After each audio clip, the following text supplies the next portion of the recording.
Hello friends, आज हम सुनेंगे सिंहासन बत्तीसी की 8वीं कहानी पुष्पति पुतली की कथा। तो कथा इस प्रकार है। राजा विक्रमादित्य अद्भुत कला पारखी थे। उन्हें श्रेष्ठ कलाकृतियों से अपने महल को सजाने का शौक था। वे कलाकृतियों का मूल्य आंक कर बेचने वाले को मुंह मांगा दाम देते थे। एक दिन वे अपने दरबारियों के बीच बैठे थे कि किसी ने खबर दी कि एक आदमी काठ का घोड़ा बेचना चाहता है। राजा ने देखना चाहा कि उस काठ के घोड़े की विशेषता क्या है। नौकर के साथ वह आदमी दरबार में आया। अपने साथ वह ऐसा काठ का घोड़ा लाया जिसकी कारीगरी देखते बनती थी। एकदम जीवित मालूम पड़ता था। बहुत गौर से देखने पर ही पता चलता था कि लकड़ी का है। विक्रम ने उस आदमी से घोड़े की विशेषताओं के बारे में पूछा।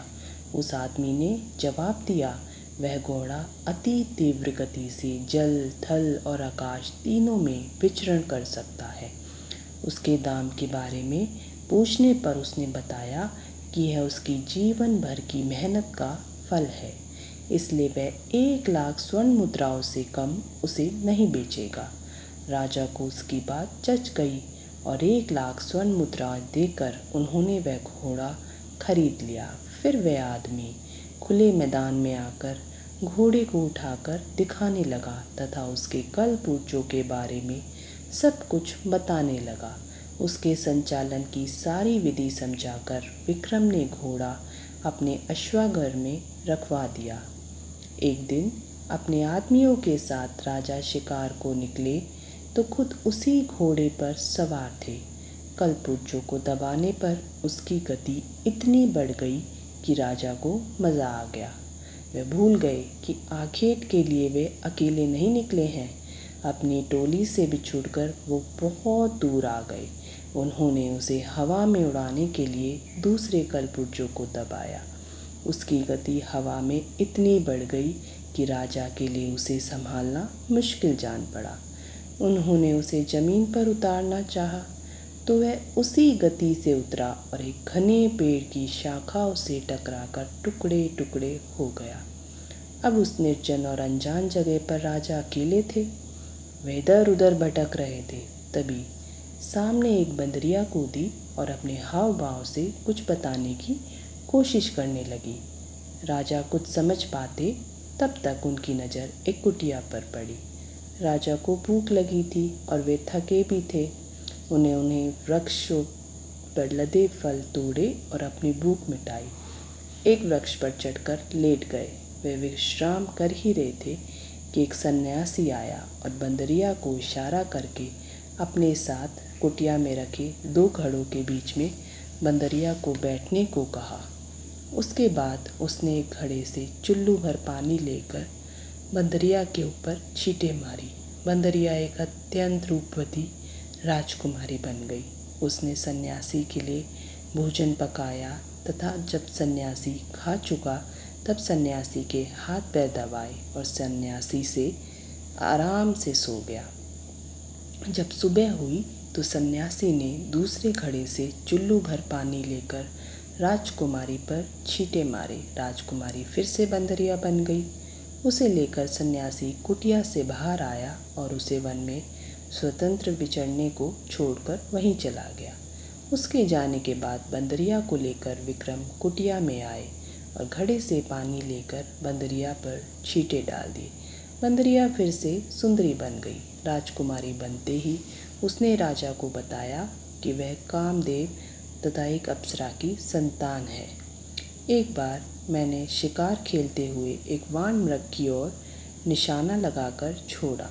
वह वान मृग को नहीं लगकर एक साधु की बाह को बेध गया। दर्द से कहराते हुए उस साधु ने मुझे श्राप दिया कि बंदरिया बनकर मुझे साधु की सेवा करनी पड़ेगी। जब मैं रोई गिड़गिड़ाई कि यह सब अनजाने में हुआ है तो उसने पसीजकर श्राप से मुक्ति का रास्ता बताया। उसने कहा कि राजा विक्रमादित्य आकर तुम्हें श्राप से मुक्ति दिलाएंगे तथा तुम्हारा पत्नी के रूप में वरण करेंगे। अगर वह साधु तुम्हें कोई चीज़ उपहार स्वरूप देगा, मैं आपको देखते ही पहचान गई थी। अब साधु के लौटने पर मैं उसे उपहार मांगूंगी और आप मेरा पत्नी के रूप में वरण करेंगे। विक्रम ने फिर पानी के छींटे डालकर उसे बंदरिया बना दिया। साधु आया और उसने बंदरिया से उसे राजकुमारी में बदल डाला। राजकुमारी ने उसे कोई उपहार देने को कहा। उसने हवा में हाथ लहराया तो उसके हाथ में खिला हुआ कमल आ गया। उसने कहा, यह कमल हर दिन तुम्हें एक रत्न देगा।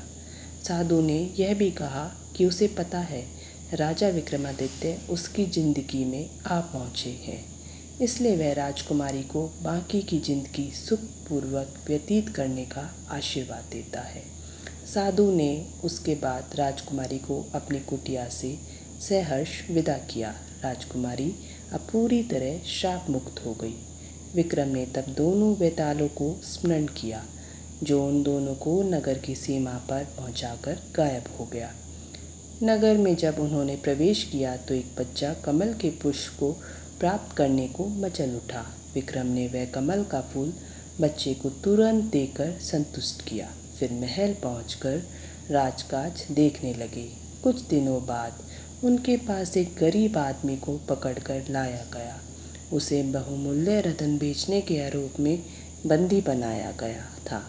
राजा के पूछने पर उसने बताया कि उसके बच्चे को किसी ने खिला कमल दिया था। उसी कमल से ये रत्न उसे प्राप्त हुए हैं। विक्रम ने सिपाहियों को बिना कारण किसी की ईमानदारी पर शक करने के लिए डांटा तथा वे सारे रत्न अच्छे मूल्य पर स्वयं खरीद लिए। वह आदमी राजा को दुआएं देता हुआ संतुष्ट होकर दरबार से विदा हुआ।